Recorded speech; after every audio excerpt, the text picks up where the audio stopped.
Hi folks, this is Farmer John here at Little Acre Farms. We're going to take a little walk through the cold houses, although this year they've been hot houses.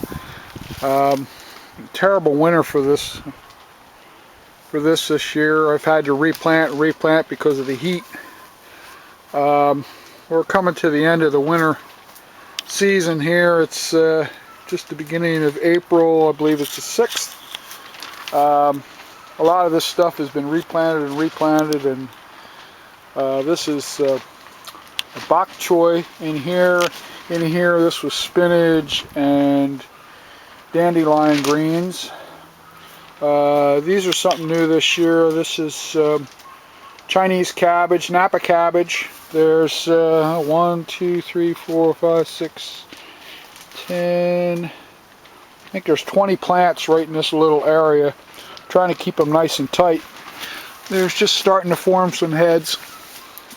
Again, on this side, I think there's another 20, maybe 30 in here. I picked up some broccoli plants. I think there's broccoli and cauliflower in there, so maybe some cabbage. A little bit of the kale. Again, it's turning yellow. It's just too much heat in here. Even though I have both ends open, it just you know, when it's 70 degrees outside, it's 100 in here. These are the last of the bok choy. Although, coming to my favorite part are the little flower heads. They're delicious. They taste just like broccoli. Here I just put in some. This is red romaine. I've never grown this before. We'll see how that grows. This is the last of this row of. I've just been sharing this with my chickens. You can see them through the greenhouse in the background. Dinosaur kale, which I really like. I like it better than regular kale.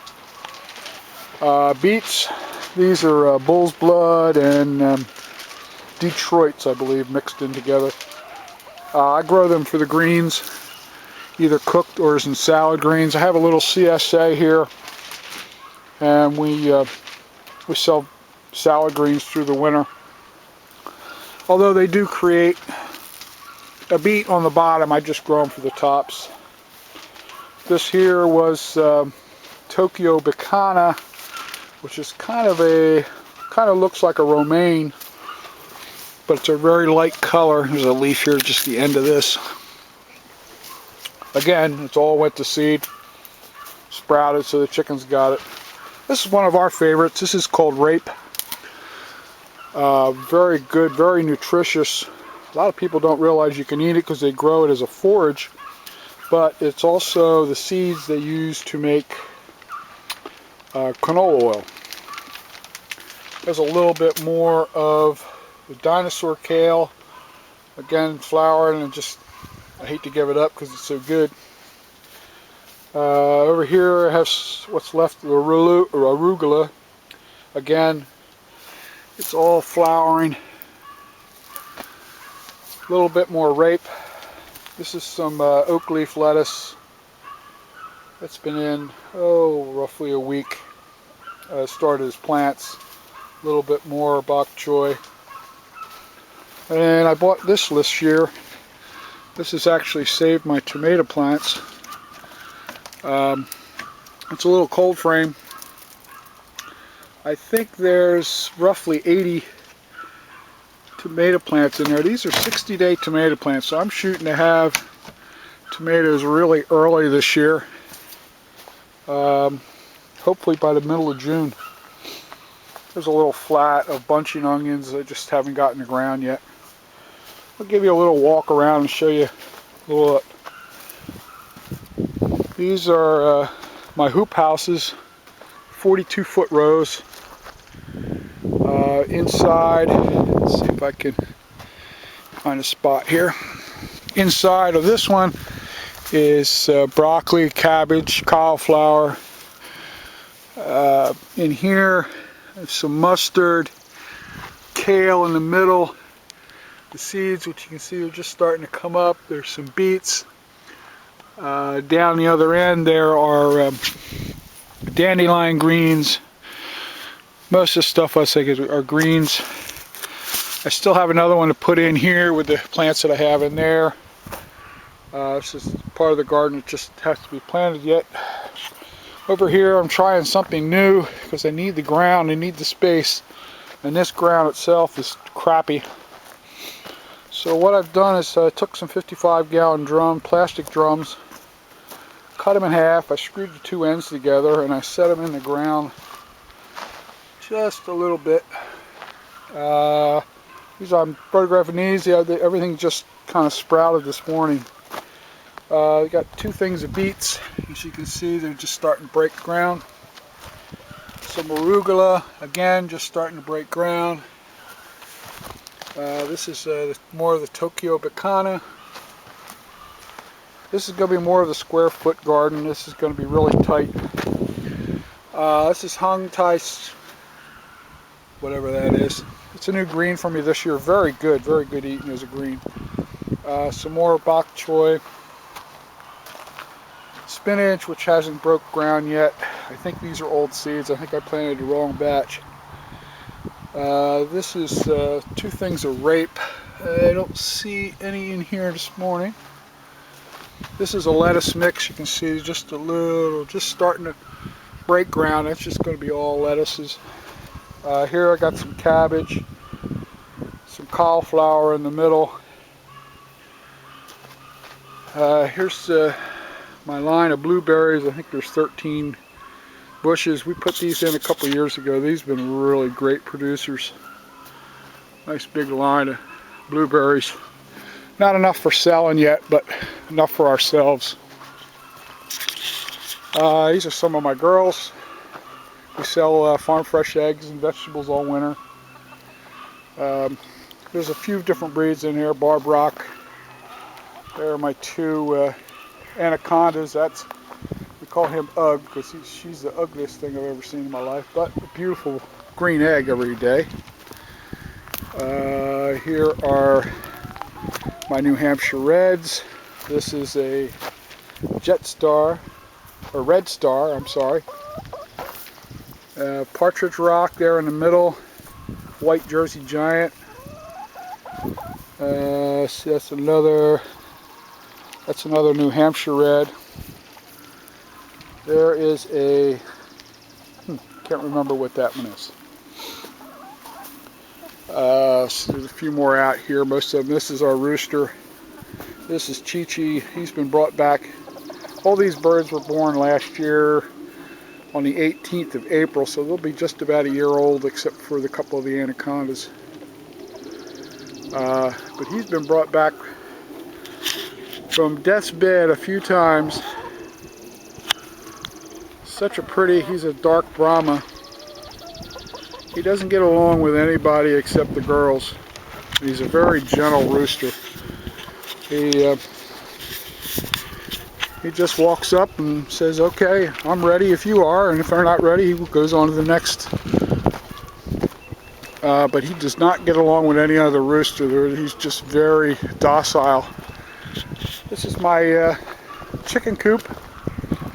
I built this out of greenhouse hoops. It's 32 feet long. It 14 feet wide. I covered everything with 1-inch chicken wire because we do have raccoons around here. As you can see, the feeders are up. Looks like they finished the water already this morning. I got to get some water in here. This here's our opening to walk in and out. You can see here's inside. I had a lot of black Jersey Giants that I sold earlier in the year, and they a big bird, so I had those bigger hutches over there for them. This is just a regular metal. That's the roosts for at night time. They're in there doing their job. Yesterday we got our first delivery of the bees, and they look like they're over there. Let me hop over the fence here.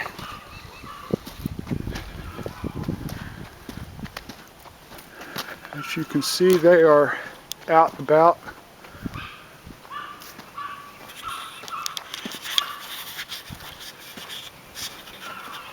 have another hive coming Sunday morning. So those guys are doing well. And here we're getting ready to put in a new cold house. It's going to be 30 by 48. So hopefully I'll be able to do a lot more rotation, because these little houses, I just can't get enough rotation in them to keep a regular supply. This house I'm actually going to take down, I think, this weekend. This one's pretty well finished out. We have a little bit of vitamin green left. I've been giving that to the chickens. I'm not really crazy about the taste. Purple Mizuna is very good until it gets hot, then it gets very bitter. In here are what's left of my carrot bed. And if I